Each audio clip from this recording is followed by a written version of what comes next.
Hey, there we are. Okay, and we are live. So, if we're ready, in three, two, one. Good morning, good afternoon, good evening, wherever you happen to be. Welcome to episode number 21 of Monday Morning Catholic. Grab your favorite cup of whatever. Today it's water, which is always a good thing to have. Hydrate, hydrate for singers. And join us for another informative, thought-provoking, and usually off-the-rails podcast. And this one is looking like it's shaping up to be about the same. I am your host and moderator, Joanne Mercier, and with me today is the entire usual gang of folks. We have Linda Reed, Nancy Smith, and Steve Romano. How you doing, folks? Hello, we're doing Hi. fine. Hi, it's good to be back. I missed you ladies last week. Yeah. We My miss week you too. my week was very empty without my podcast. See, that means you got to try to be ready for. I know.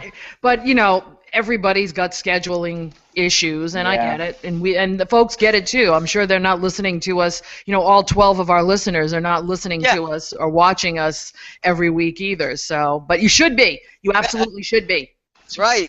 Okay. Is everyone surviving what we call sacramental season? Yeah. Working on Ours it. hasn't started yet. Yours hasn't started yet. No. We had Okay. confirmation last week. One down, one to go. We have First Communion next Saturday. We We do already too. had confirmation last fall, so we're 50% there. We Okay. have Yeah. First Communion next Saturday, and the following Saturday is the anointing of the sick. Yes, I heard that Yes. today. At Mass, I heard that. Yes. So we usually do it in spring, but I think we're moving to just June. fall now. We're doing in I don't- June. Okay, so we're in In the past, it's been June. June. Okay, so we're still coming up on that, but we do have First Communion on Saturday, so I'm into rehearsals this week. Yeah, me too. With the parents, it's always fun. Always a ton of fun, yes. But it is that season. So when they all and it's nice, the Easter season does lend itself to that, which is a good thing. But there are some people like Steve, and like we used to do it in the fall as well. Mm. So it's nice just to see the kids at this point or adults coming into the church. It's good for us as Catholics to see that. Yeah. Because we hear so much negativity in society. To come to church and to actually see people wanting to join us is a great thing.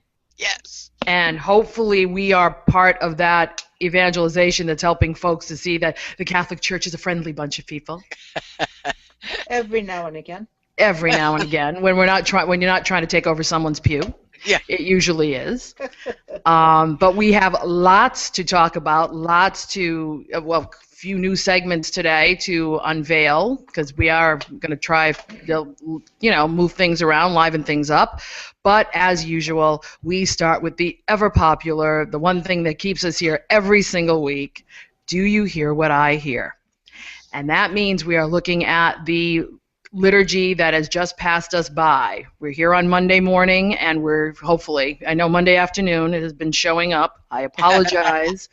But usually we're here on Monday morning taking a look back at these liturgies and trying to make some sense out of them. So this week we're in the third Sunday of Easter. However, the gospel feels like we're still on Easter Sunday night. So for those of you who are not familiar, the gospel for this week is also done at Vespers, solemn Easter Vespers on Easter Sunday night. Same gospel. So we're hearing it again for those folks that didn't go to that. But it does make sense. Our readings for this week were Acts 2. We're still in Acts 2, which is this whole big monologue, or it's not a dialogue, but it's a monologue of Peter's, where now that he's full of the Holy Spirit, he is getting out there, no longer afraid. And, this week drawing parallels between David in the Old Testament and Jesus, who is here to be the second David, to be the Messiah that has been promised. It was big and long, and I have to say, even though I read it ahead of time, I nodded out during the proclamation this week, and nothing against the lector, but it's just because it's a long, drawn-out, Yeah.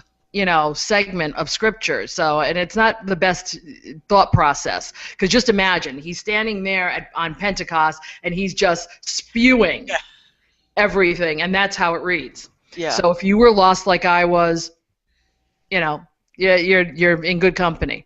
Well, they didn't have dictaphones back then, did they? Yeah. So, This is true. yeah. So he was probably, great. Now you're making me think of Monty Python, Yeah. The Meaning of Life, where Yeah. they're in the back of the crowd. Yeah. And he's saying, "Blessed are the peacemakers," and somebody's going, "Blessed are the cheesemakers." So yes, they didn't have dictaphone, so somebody had to get this down. And as Joanne says, we're already off the rails. All right. Yeah. We've done it already. Jeez.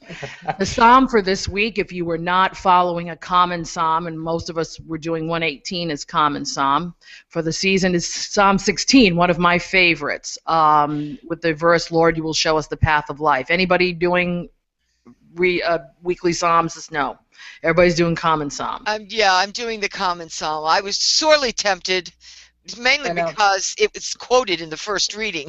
Yes, big true. segment of Psalm 16. Exactly. Quoted in the first reading, and I was sorely tempted. But given the attendance at my choir practices since Easter, I decided not to rock the boat and go with a common psalm. Okay, and that's definitely gonna be another part of our podcast. As we talk about that. The second reading was 1 Peter, which we were this time talking about Jesus as the spotless, unblemished Lamb. Again, trying to connect him back to Scripture. Yeah. That he is fulfillment of the Scripture, that he is the Messiah. So they were doing everything they possibly could in the early church to drive the point home. And then, of course, we had Luke 24, which is on the road to Emmaus. And the Emmaus reading is probably one of the more better-known readings in our lectionary, but it has a very wide interpretation, as we probably all heard this weekend. There was very wide interpretations. So who would like to go first to talk about Jesus on the road to Emmaus? Well, I'll go if you want. Go for it. Go right ahead. All right. The catchphrase, if you will, of the gospel is, "And they recognized him in the breaking of the bread." And our pastor told a story of ways. His point is, why didn't they recognize Jesus? They were his disciples. Why didn't they recognize him? And his point was that Jesus is made known to us many times, and we do not always understand him being made known to us until after it happens. And so he told the story of a young student who had to go back to school for a month due to some technicality, and he had just gotten engaged, and so he was all upset because it was before Facebook, it was before Twitter, it was before email even, and he was going to be separated from his beloved for a month. And so they stopped en route to have breakfast at a little roadside diner, and he was sitting there, and a rather unkempt woman came and sat down next to him and remarked that he looked rather sad. And she put out her hand, but he recoiled because the woman was rather unkempt. And but she persisted and said, you just look so, and he said, well, I am sad. And he proceeded to tell her what the deal was. And then she proceeded to say to him how her husband, who had since passed, used to be a traveling salesman, and he was gone for long periods of time, and so they were apart, but the joy when they came back together was wonderful, and it will be the same for you when you go back to see your beloved again. And he pointed out that in those diners, they have those clear plastic cake dispensers where they have donuts and pastry and stuff. Yep. And so there was one donut left, and she said, the old lady ordered it, and she broke off a piece of the donut and said, "Here, this will make you feel better." And the guy ate the donut, and the loudspeaker came on, and the woman said, "Oh, it's my bus, gotta go." And as she left, the young man realized that Christ had been in his midst. And as our pastor put it, who has a lovely turn of the phrase, he recognized Jesus in the breaking of the donut. And there are times when I have recognized Jesus in the breaking of the donut too. But that was his thrust. That there are times, many times, when Christ appears to us in the unlikeliest of ways, and we do not recognize him. And so that was his homily, and I thought that was rather nice. Yeah, I enjoyed the breaking of the donut. Yes. That was, believe it or not, it was the first time I had heard that story. Me too.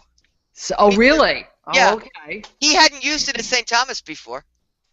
I had never heard it, Yeah. and I was intrigued by it. I was waiting to see where it was going to go, and I thought it was really, really good. Yeah, it was. It was good. Sort of bringing it into modern day. Yeah. Exactly. Yeah. Although Exactly. 1980s is probably where that was. Yes, 70s or 80s is probably where that was. Before lying. email, yeah.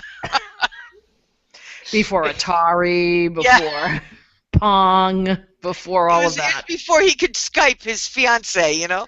Exactly, because we have lost that type of. Yes. We don't have that yearning connection anymore for people. People are No. instantly there. There's a family in our parish from Nigeria. The husband sings with me, and his mother has become very ill, and so he's decided to go back to Nigeria to visit her. And the wife is, she's feeling very lonely without her husband. She says, so I asked her today, "How you doing without your husband?" And she said, "It's been lonely not seeing him." She said, "But we hear him all the time because he keeps calling us on the internet."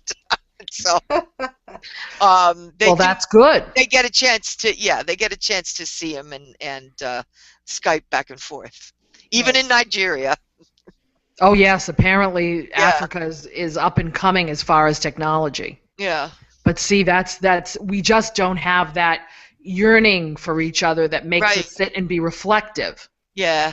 About, because they're always there. Yeah. We can get a hold of everybody. Get a hold of them at a minute's notice. Yeah. Mm-hmm. Yeah, but, Jesus is like that, though. We can get a hold of Jesus at a moment's notice. Yes, we can. But nobody seems to think of that a lot of times. Something to ponder. Something to ponder. Steve, you had. I'll make you next because Nancy wants to pass on this week. Sure. Am I correct? Yes. Okay. Like I said, we had Father DeFelice helping out this weekend for our pastor who wasn't feeling well, and nice to have him with us. And he said that basically it was a very simple message, and he talked about we can't just limit our encounters with Jesus just to the church or to the sacramental celebrations. And something about what Linda said too, pulling it in from there, is that Jesus comes to us in unexpected people. Mm-hmm. So there was a song I remember from years and years ago when I was growing up. I think it was called "You're the Only Jesus Some Will Ever See." Oh. And so I actually, when I was taking notes during the homily, I wrote that down because that was basically the gist of his talk, and that we have to show others the victory of Easter in what we do. Oh wow! Okay. So he speaks. It was very well done. And then he talked about we have to live, we have to love, we have to witness on the journey. And then he also did our assistant pastor, who did 2 of the masses, also did the parallel between the gospel is almost like the I'm at a loss for a word. The parallel to the Mass. Okay. How it was, where we're on the journey, and how, I think sometimes we all fall into the temptation that because it is ritual, we just kind of go through the motions many times. No, we Yeah. don't do that. And I was surprised he actually brought it up, and he said, Wasn't me. and it was funny because he said, That was me. yeah, he said, unfortunately, we do have and he said, and today people shop around for churches, which they do. No. So he said, at Mount Carmel, we do everything pretty much by the book, and we try to make everything very nice. And so if you like the bells and smells, then we're for you. And he said, but and he was funny because he thought he insulted me. He apologized afterwards. He said, as nice as the music is here, we don't come to church for the music. And, Thank you. well, and he makes a good point. He does one make a time, good point. No, he one time does. He years does. ago, I was talking with a priest friend, and he said, people don't come to church for a concert. I said, no, but it does make things better when the music is well done. But his whole point was just, that even if the homily is not the most inspiring you've heard, or the music isn't the best you heard, we're still there for the breaking of the bread. Mm-hmm. So, Well, the thing is that it's these other things that in concert, to use that terminology, Yes. with the breaking of the bread, makes the experience one that a community wants to come back to time and time again. right. Yeah. That's the reason. We're not there for a concert. We're not there for some great oratory message, that every week. We're there, if all of those things work well together, it's the entire experience that draws you back again and again and again. Correct. That's the biggest thing. And that's why liturgy is so important for musicians to get a handle on. Mm-hmm. Now, I know I'm going to beat that drum. I've beaten that drum for years. Yeah. But and it's not just musicians. Your presiders need to get a hold of that too, Yes. because they need to understand that it's the whole thing done in concert. If you set up to do everything well and thoughtful Yes. and prayerful, then Yes. it works. And they come back and your place grows. I mean, that's the whole part of what Rebuilt is, the book Rebuilt is based on, is that I think they have one, if I remember, I've been reading it, but in pieces, like over the past couple of months, and their whole thing is it's about Sunday morning, stupid. Yeah. If you're not doing Sunday morning well, then everything else falls apart. Yeah. And I believe that to be true I And do that's, too. and from that's my own where experience. Yeah, and that's where I get, I can speak for my parish, and I'm sure all of you can speak for your parishes, but to talk about Joanne, as far as it's all a symphony, really. You everything. But for instance, now we're in the Easter season, so we do sing the Gloria every Sunday. Yeah. Yes. I try to keep the Easter hymns going. Yep. Even though every week there's less and less flowers on the altar because they They die. keel over. They do die, yes. But they go to heaven. No. Yeah. All good But flowers go to heaven. it's I'm lucky where it's just understood with me and my two priests that we sing the Gloria between now and I think through Pentecost. Yeah. And it's what we do, and it's nice because it's not, to me, it doesn't overwhelm the Mass, but it makes it more special. Well, it depends. When you have, it when you does. have more music, but then you We go to sing it other all the time. places that like Joanne said, we forget that Sunday, that's the most important thing, Mm-hmm. is to do it well. And some places, they just don't put a lot of effort, I guess. I don't know. But Stephen, your analogy of a symphony is very, very astute, because Oh, thank you. if you can have, like, Itzhak Perlman being in the violin section, Mm-hmm. but if you have, Joe Schmo on the trumpet, it ain't gonna work. Yeah. You know. Right. So No, no, no. You can have the best conductor, yes, but if all the the other parts. players Yeah. are All the not parts need to work together. exactly. Yeah. Exactly. It's so important, and that's that's where it is.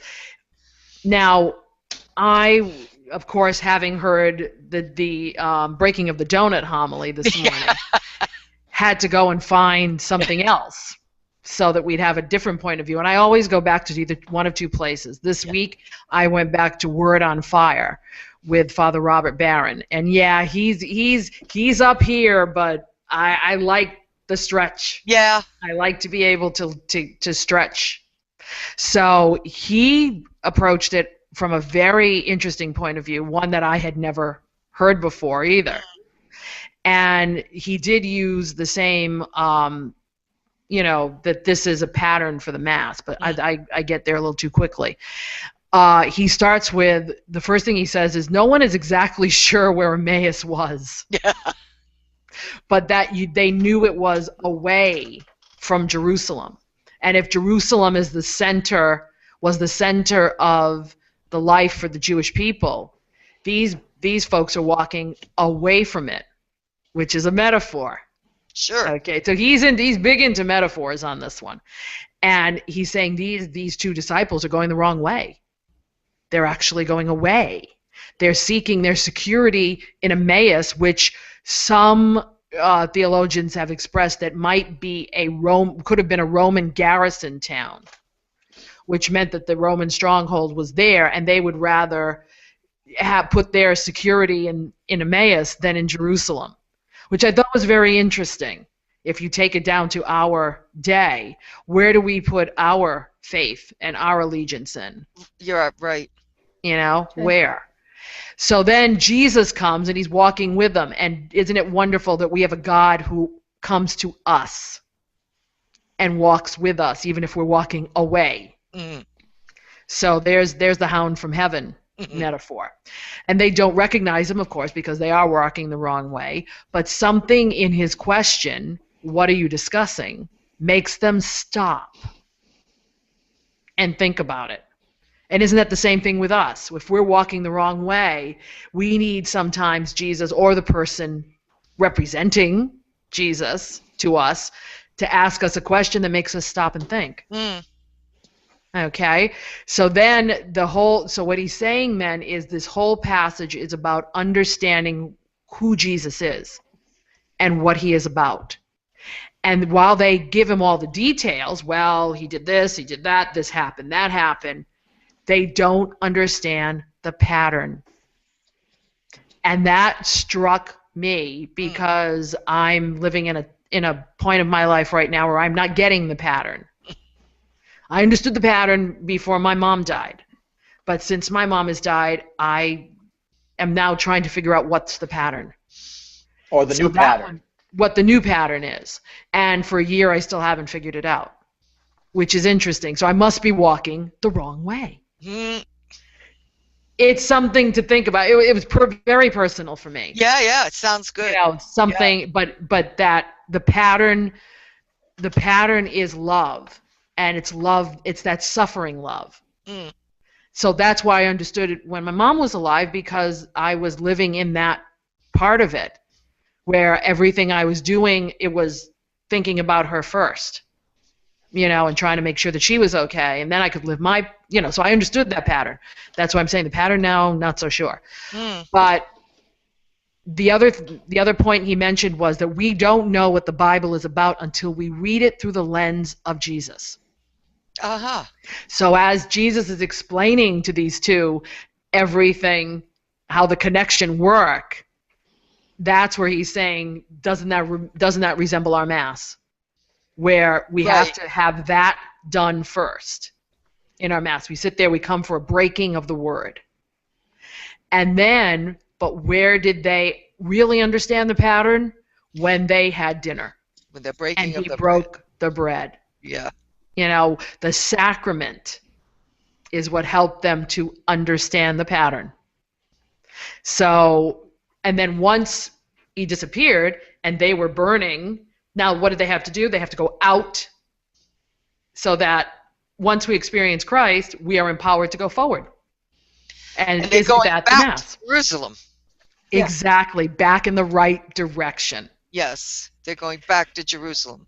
Exactly. So if you want to hear this stuff, wordonfire.org. I get Yeah. his 15-minute sermon Yeah. every single week, and between him and Austin Fleming's Concord Pastor, they definitely. I like to hear the differences.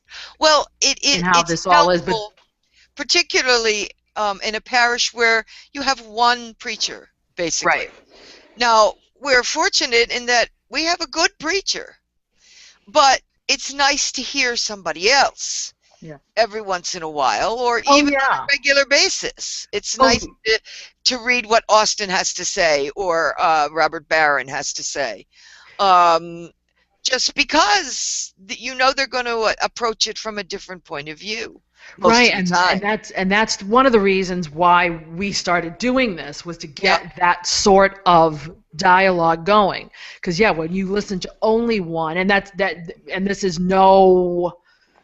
We're, like I said, we're blessed. Exercise. Saying that's bad. We have a good pastor, and he's a good preacher. But it's nice to hear somebody else every once in a while.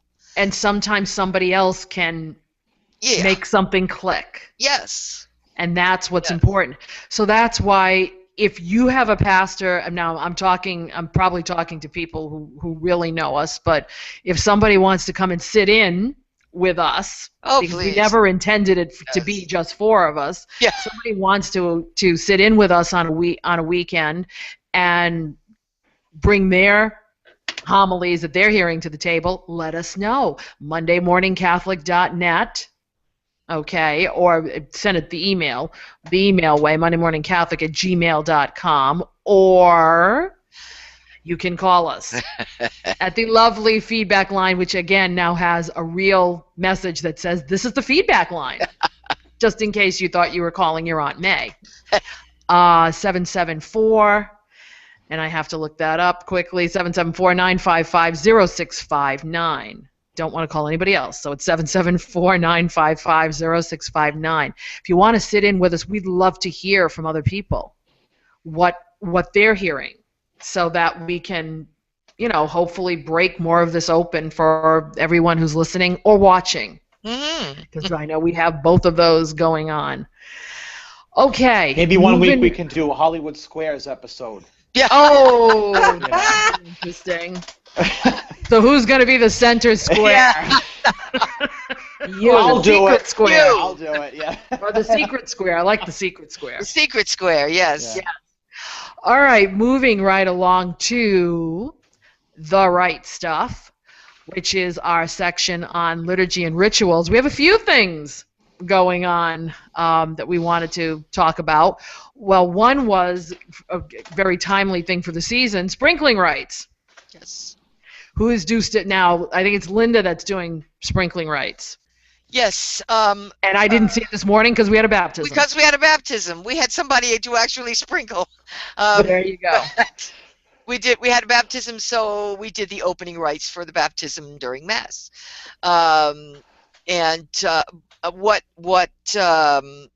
What Father has been doing is to do the sprinkling rite every other week, rather than do it every week. Okay. But we did the sprinkling rite at the 4:00 Mass and the 8:30 Mass, and that was nice. It's just a different ritual to mark the season.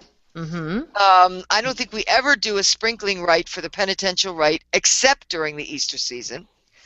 At St. Thomas, right. I don't think we do it. They may do it in other places. I believe it's prescribed, that it's a prescribed option for the Easter season. Easter season.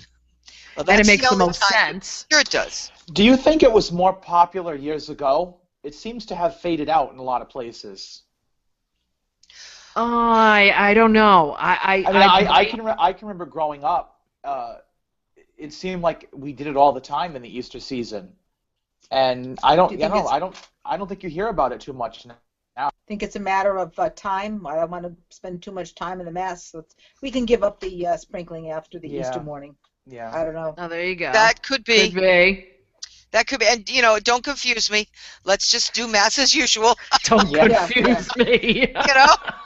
Let's just do Mass as usual. Because, gosh, if we have a sprinkling rite, I won't know what to do when we finish.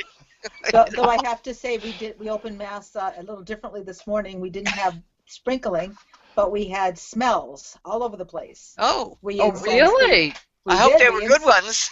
They were good ones. We incensed the altar at the beginning. We incensed Okay. the lectern. And then when there was a confusion, he incensed the altar again before the Eucharistic prayer. And so it was, and they incensed the assembly, which was very cool. And Yeah, a lot of people we- forget the assembly. Yeah. No, we did the assembly as well, so that was something different this morning. Something appreciated, I think. We need to see that in other Yeah. times, in not just Easter Sunday morning.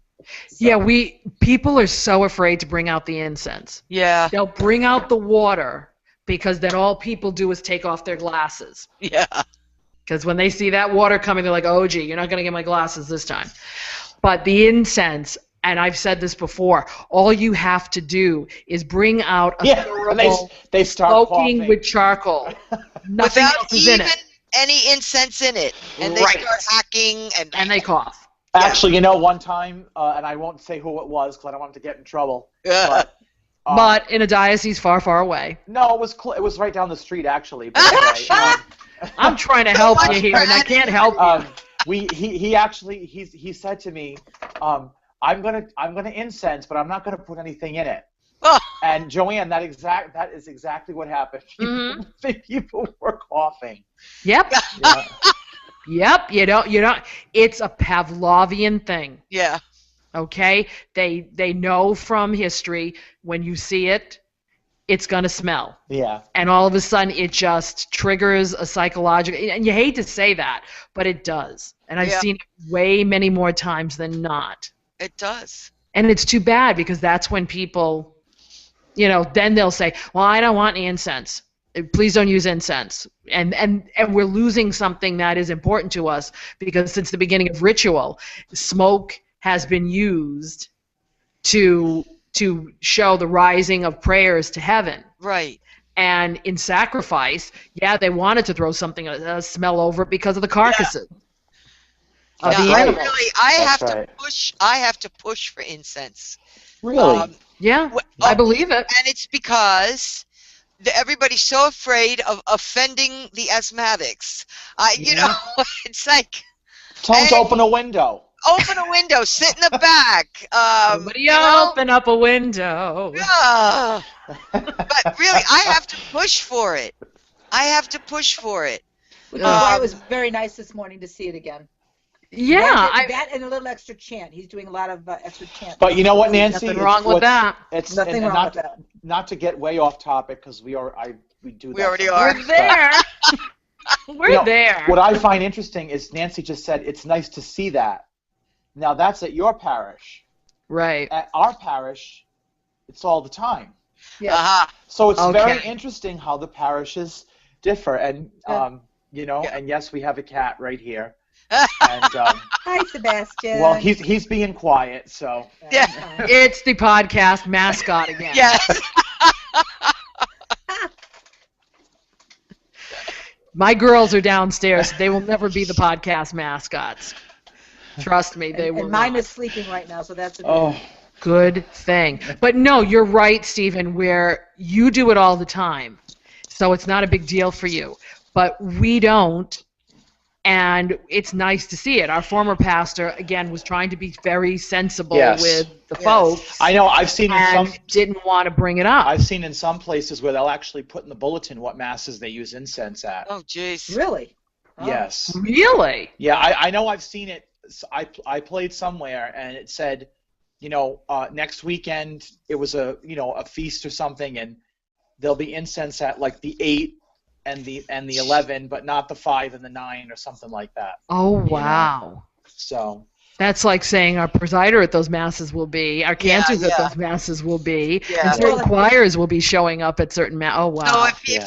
if you have asthma, don't go to the 9 o'clock. Yeah. And there's a Yeah. disclaimer saying that, exactly. Yeah. Yeah. Yeah. That I don't mind so much with the incense. It just opens up a whole door, open up a whole box full of you how many know, times do we have to. We had a couple of servers that were asthmatic. Yeah. No, it's like, well, we can't use incense at this mass because so and so's asthmatic. I said, wait a minute, this is our ritual for Advent. I said, put the asthmatic girl on the cross and move her along. I said, don't compromise the ritual because somebody's got a cough. And the other side of that is, now I know at St. Thomas's, if you're speaking about Advent, you use the big bowl. Yeah. Okay, and that's a little bit different than a thurible. Yeah. What I've always tried to teach servers with the thurible is that you don't want the cloud of unknowing to be going up your nose constantly. So you need to move the thurible from side to side. Don't go front to back because then you're walking into it. Yeah. But if you do it side to side, then you're walking through it instead, and it's going to the sides. Yeah. Of course, the people on the end pews don't like it, but it's all in how you manage it. And then if you want to get real fancy, I've seen where they actually swing it and it goes around in circles. Oh, I know who you're talking to. The best one who knew how to do that. Yeah. Oh, yeah. Me, I would knock some poor old lady out in the front row, probably. He could do a 360 without losing the charcoal. Without losing the charcoal, yeah. Wow, that's talent. Yeah. That's real talent, I'll tell you. And he can't use it anymore because he has a breathing issue now, and that's so it's that kind of thing. But it's all, again, in learning how to use these things properly. The sprinkling rite is a wonderful rite to use at this time of year. It's mandated when a bishop comes to a church. Uh-oh. Here I am. That was an interesting picture. Yeah. Thank you very much. The cat took him down. Cat took it down, yeah. The sprinkling, it used to be that when a bishop comes to visit your church, you're supposed to present him with the bowl so that he can sprinkle either the door, the people, and I'm just doing it off the top of my head right now. That's old ritual, which may still apply in certain cases. You know who used to do that was Bishop Gelino. Right. I remember that. He's about the only one I remember who used to do it. You had to have the bowl there so you could... Yeah. And he would come into the church and he would sprinkle from the back of the church. And, which isn't a bad thing. No. What the heck? So again, if you do it just at the Easter Vigil or Easter Sunday morning and never again the rest of the year, it's a symbol that kind of gets lost. Right. It's good to do it the whole season. It's not a bad thing to do it the whole season. No, it isn't. No. But this was just a decision I think that Father John made, that we were going to do it every other week. Of course, now this week was the sprinkling week, but we had a baptism, so. Right. So what does he do next week? Sprinkle the 10:30 only? Yeah, only the 10:30. That was my next question. Okay, speaking of seasonal. Yes. Seasonal versus something came up on Facebook in our music groups talking about seasonal versus 9-month choirs. Now, coming out of my own experience, I was taught that you have a 9-month choir, September to June. Or September to the end of May, depending. And you work them the entire time. Mm-hmm. But I saw over the years people just gravitating to Christmas, Advent, Christmas, Lent, Easter model, so that because people didn't want to come all year round. So I guess there's some sort of debate going on as to which one is more profitable or which one is more easy to deal with, so I'll let you working musicians talk about that because I've been out of it for a little while, and I'll tell you where I land after you fight it out. So go ahead. Go ahead. Go. We do. I mean, I do September through Father's Day. Then we break, but we also have the Feast of Mount Carmel in mid-July. Okay. So we come back for that. So we don't have my choir basically has the tail end of July and August off. Oh, wow. The problem, and I know what you're talking about, our Facebook posts this week, and I think Linda even referenced it, is after Easter we dwindle. Mm-hmm. Yes. And I know people are busy, and there's showers going on, and first communions, and confirmations, and Fun runs and Graduations. everything under the sun. But I would say, like, the past 2 Sundays, I've been down quite a few people. And even at rehearsal, and sometimes, because I guess now we're talking, we're talking the nitty gritty. Sometimes you have Group A at rehearsal, and Group B at Sunday. Oh, I remember those days. Yes. And it's sometimes it's aggravating, but I know this has happened to me when I brought it up with my group. They use the V word, volunteer. Yeah. Aha. And they say, well, we are volunteering, and I said, well, I understand that, but if you're going to make the commitment, then you have to make the commitment. The other issue, and I know some of our choir colleagues, if you miss the rehearsal, you don't sing on Sunday. I couldn't do that. Well, and you know what? I would shoot myself depends on in the who it foot is. too, because I would be missing quite a few people. So, but I had an issue this week, and then I'll pass the baton. But I had somebody join right after Christmas, who came from another choir, and she approached me Wednesday after rehearsal, and she handed in her music and said that it wasn't a good fit for her, that it was just too much music to learn. Mm. So when you do September through June, the music's constant, it's changing. I don't repeat that much. Mm-hmm. We repeat enough, but it is always new music to be done. So Right. I know, the issue of the seasonal choir is you give them a binder, the music is in it, you rehearse it, they turn it in, and that's it. So, but I like Joanne. I don't know that I would like just having a seasonal choir. I like having one every Sunday. And that's what I have to say about that. I haven't had any seasonal choirs, but I had choirs come together for when we had pastor changes, people who wanted to join for the farewell mass, and then the installation mass of the new pastor. And for the most part, everybody was pretty faithful. And out of that commitment, I did get 3 new choir members, which is a good thing. I haven't done the seasonal yet, though, but I felt I had a pretty good first jump into partial participation, special events type of thing. So I may do it next year. We'll see what happens.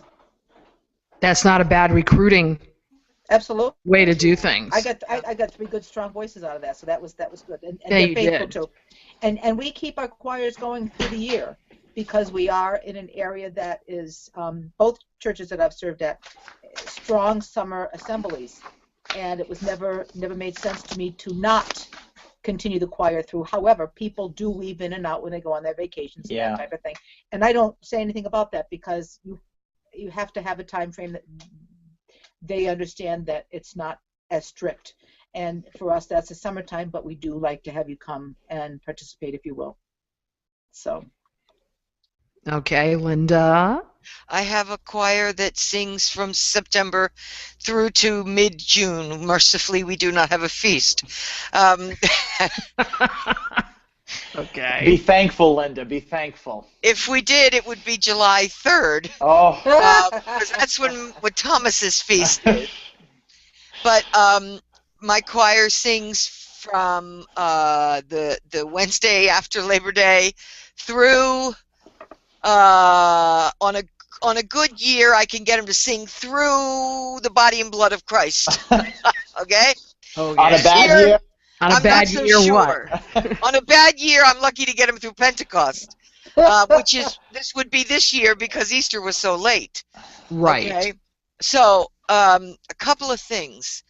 I would have a real hard time with the seasonal choir because while I do subscribe to the progressive solemnity thing, I don't think that having Mass week after week with just me and my guitar is going to be very edifying to anybody.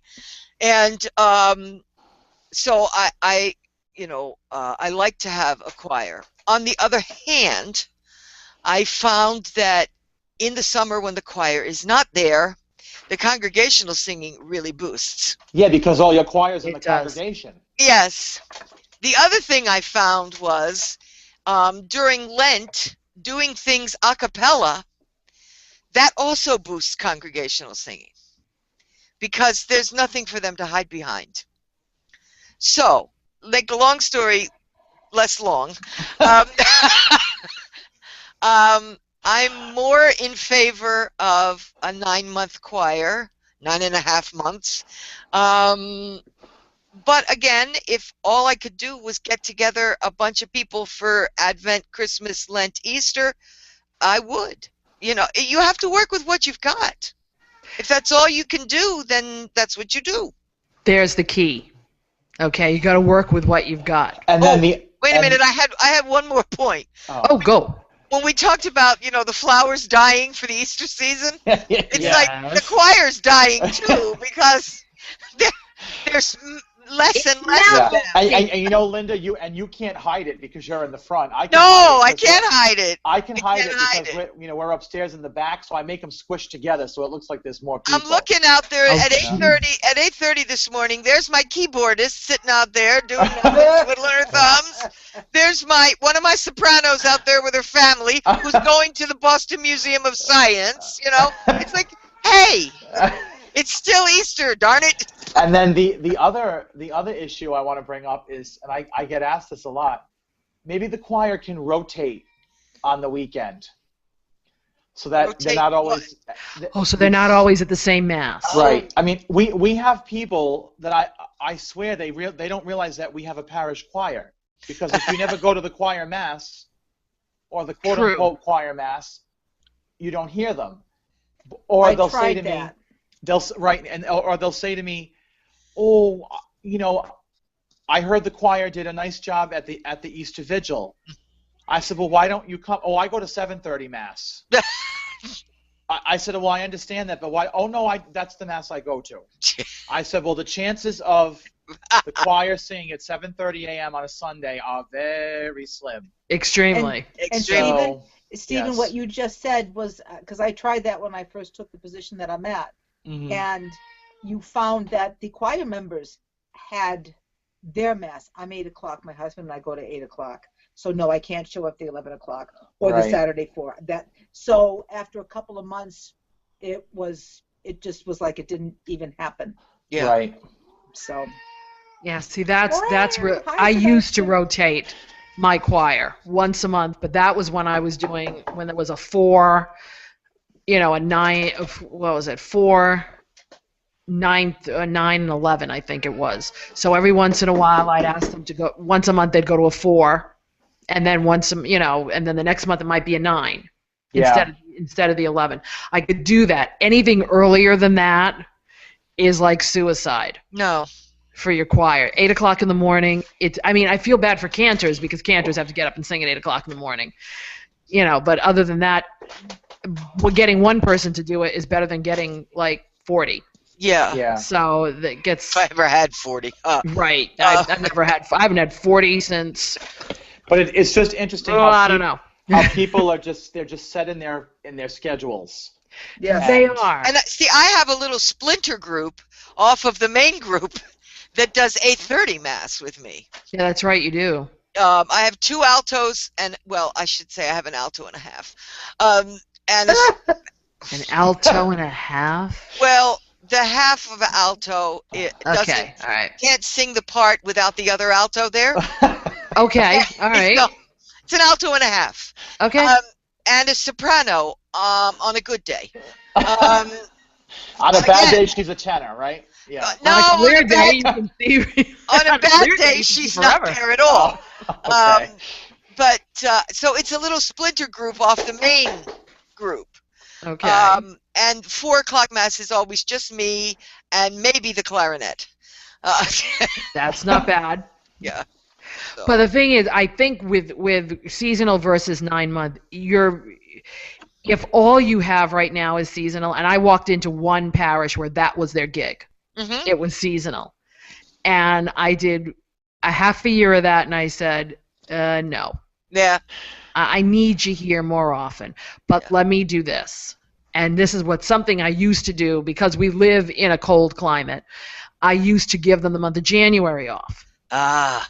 Because I figure the most time that you're going to have problems with weather is going to be right after Christmas, before Lent. Yep.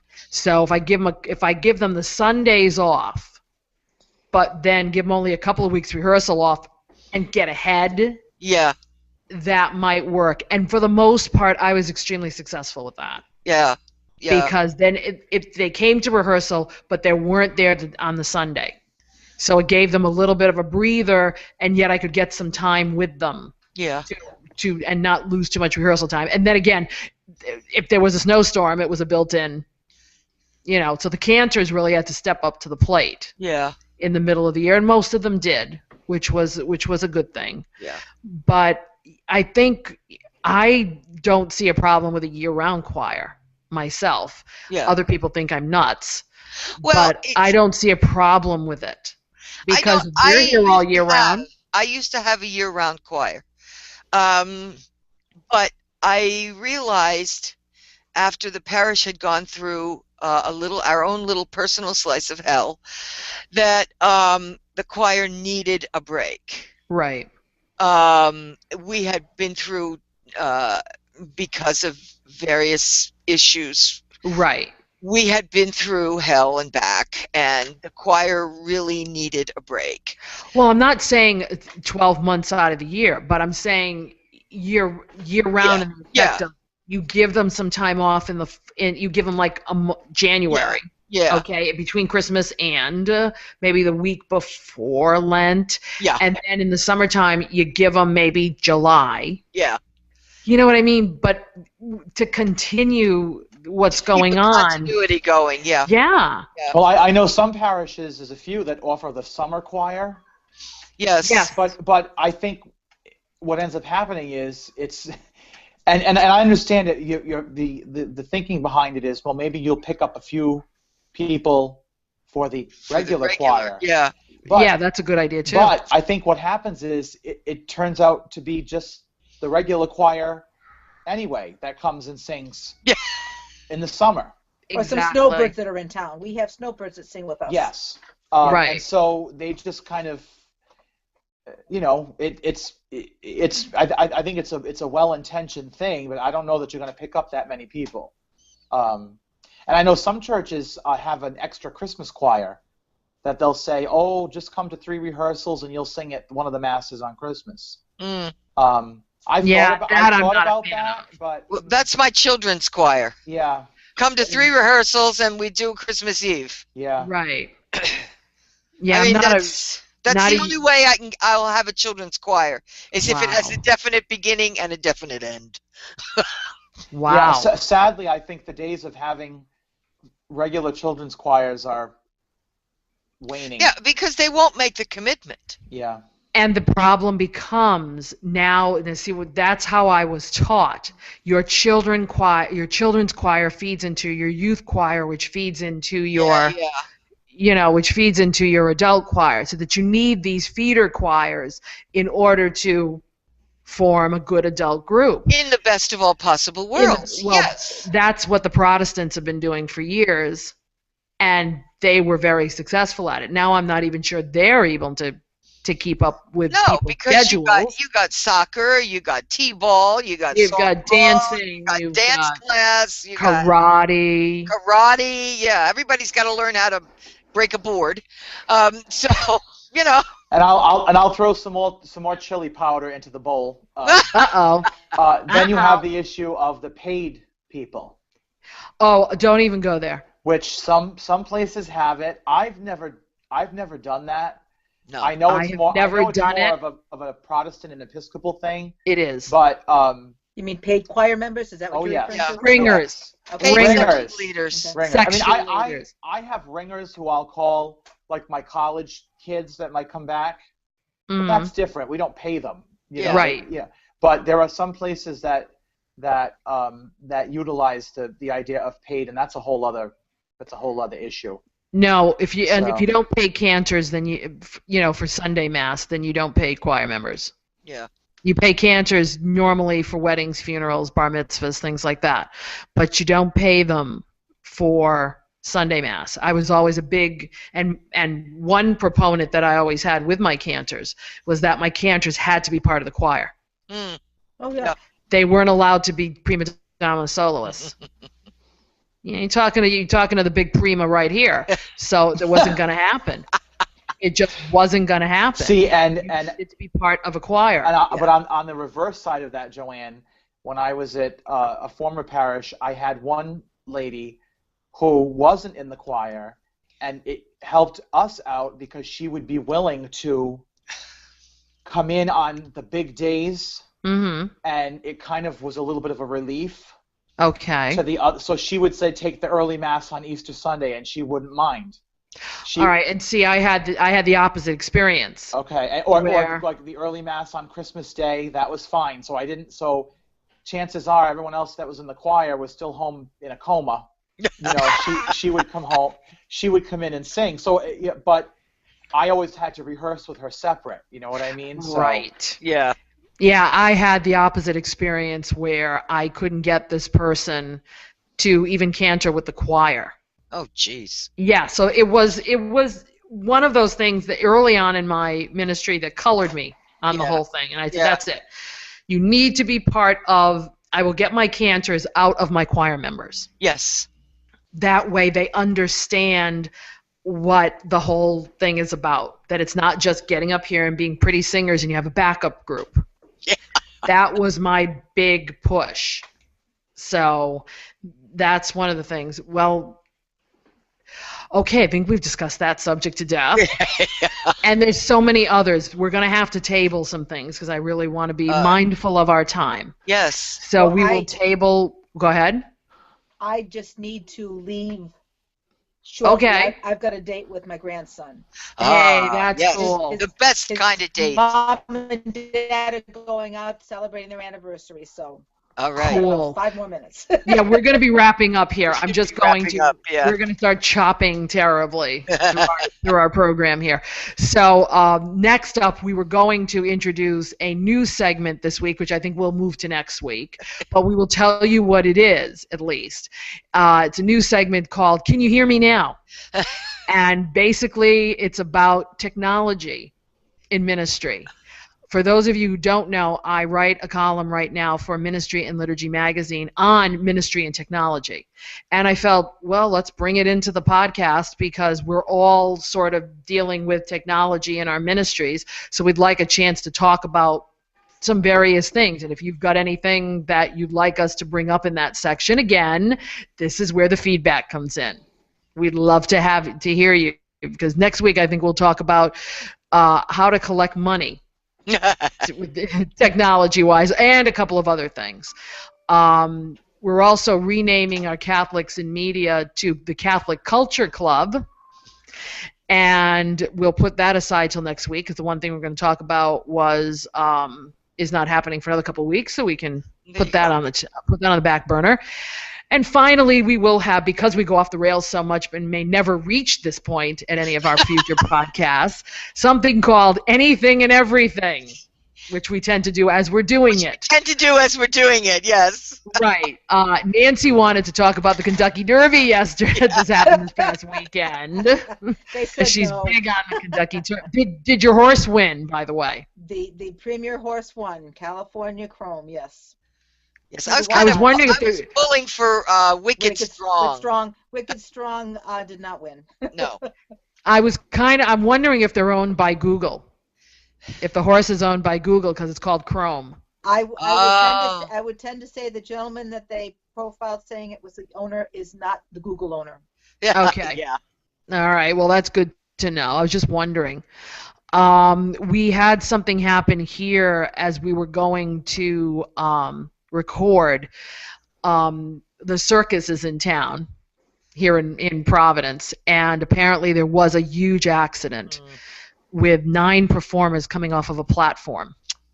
These are acrobats apparently. So we're please send up a prayer for these performers. A lot of them are not of this country, and this is how they make their living and send money back home to the folks who need it. So we have not heard. I haven't seen anything come through the feeds. So just a few prayers would be really good for these folks and for any other performer. A lot of performers put themselves into peril in order to give us a good show.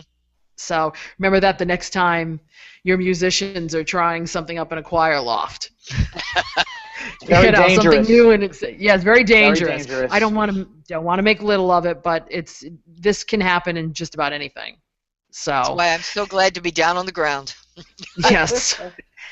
And I was going to talk about my experience at the theater this past week, but I think I will save that one as well. Yes, for next week. We got very chatty this week. We absolutely did, but it was a good chatty. Yeah. I just want to add one story. Sure. Okay. We don't have that one. We don't have that segment right now. But go ahead. All right. So you can't. So I. It was warm up in the choir loft yesterday, so I had the fans going for a funeral, and I normally have everything in a binder, but for this particular song, oh no, I just had the 2 sheets. Well, but here's the funny part. So I start the song, and both sheets blow away. Of course. Oh. Now I have a good memory, so I remember the words. Okay. So, and they blew away right next to the organ, just on the floor. So they weren't okay. too So they far didn't away. go over the choir loft. No. Okay. So I just kept singing. Put one foot on one of the pedals so that there was some organ sounding. Bent over, picked them up. Put them back, and I didn't miss a beat. I want video. You go, Stephen. All right. I'm sure it was something to be seen from downstairs. Since everyone's face is forward, no one saw it. Yeah. But your presider saw you. Yeah. Disappear. He didn't say anything, so something tells me he didn't even notice. Okay. So, but I didn't panic. I thought very quickly, well, if I just do a pedal point and keep singing, no one will know the difference. There you go, and you were right. Yeah. So good for you. You get the Save the Music award for the week. And All right. that's my story for the week. You So go, Stephen. I'm going to get you some clothespins for that. Yeah. Yeah, we are planning, and I think it will become a separate edition. We will do a Can't Make This Stuff Up. Yeah. Specials throughout the year. I think we need to do that, which means we all have to write them down. So please start doing that. Yeah. And that one's going to be the 8-hour span one. No, that will not be the 8-hour. No way. Well, our time has come to an end again, and we do thank you all for being with us. Tell your friends about us. Hey, you 12, your friends, and get another 12. If nothing, it's good entertainment. It is good entertainment. It's a good laugh for your Monday. Fun. Good, clean fun on a Monday morning. But please, we do want your feedback. Anything you can, help us with, or we can answer, or we can put out there for the larger group. MondayMorningCatholic@gmail.com, or you can send it through the voice feedback line 774-955-0659. Nancy, Linda, Steve, thank you so much for being the gang's back together again. The gang's all here. Yay! My week is starting off on the right foot now. Yes. Yes, indeed. And we will see you all again, or you can hear us all again next week. So for everybody, ciao for now. Ciao. Ciao. Happy Monday morning.